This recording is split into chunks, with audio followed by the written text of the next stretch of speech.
Oh, la la la. Ashafiyatu gwandigo midana. Ladan baduku shabe na gwandigo yo midabiani. Barika o larubawa.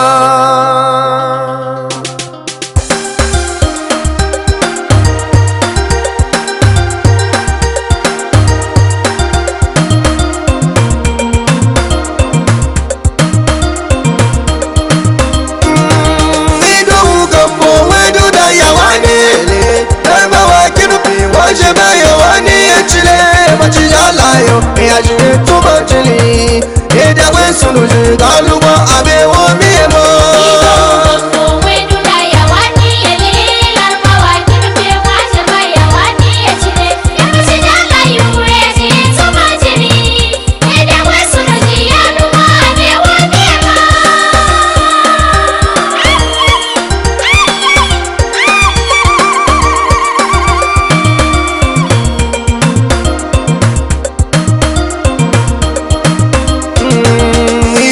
gambo we do da yawani garbawa kirfe waje ma yawani e yazami ge ka ga muje go babo gamo wadaji wa bialogwa bebe to bismillah mi dabe be sunna so kwe ga mi ma chao etuna jirai to tutuna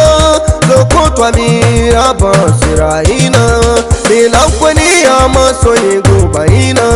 Yarbawa je bayawo idowu gambo ido edo na yawo yawo yesunna ida we suno ji galugo abe wo mi emo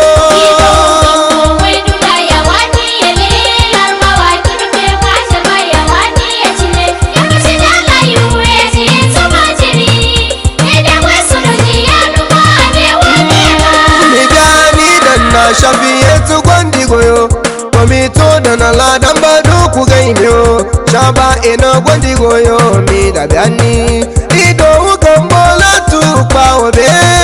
larubawa latu kwa obe nasi adana na miadiyena motoke woga bandondo igalono ibaza yeyi eti aliheri bwa daga na gadi diana wagi toko nagi to kwana wace ya ko ba na igalo ya wajina etugata de menyo ya ba ma ubi ga ya bai ifi muje jiji etuga yelo iye ya uchi meta egi woto madana wanya de pata wala fiwa ochenu de na ula edawa ina gayya ya fedo banzana aga go bashi aga go bashi aga na fedo chamba sashi shiga wawo sashi shiga ide twa o imo ibefi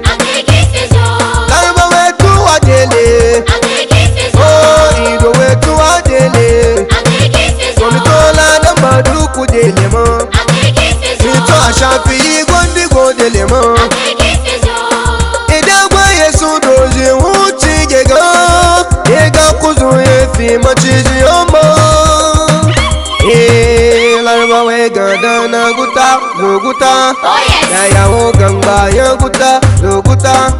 idowe da wo wa fe guta zoguta katabo modabo guta zoguta Eshemabo wali ya godo guta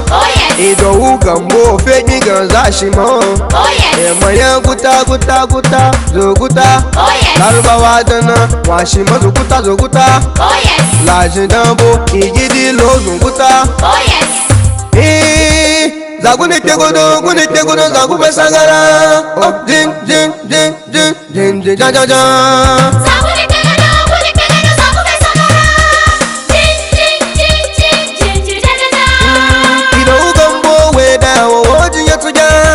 akure akuwe emi waje mauyo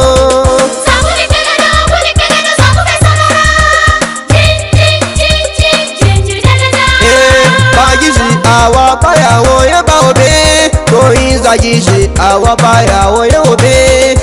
Aga ube galu ya ya ndochimo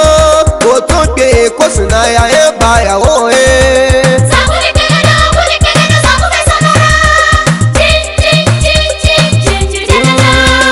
Ino ugambo galamini wakabawo mo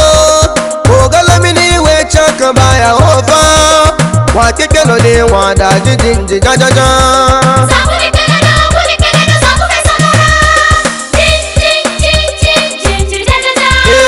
Nasiya no patana ye wadana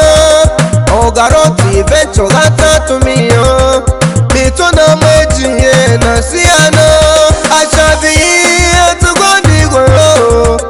Mito na nalada paduko Shabaya ena gondi gomiyo Mida be ya oji do Gani be danga sabe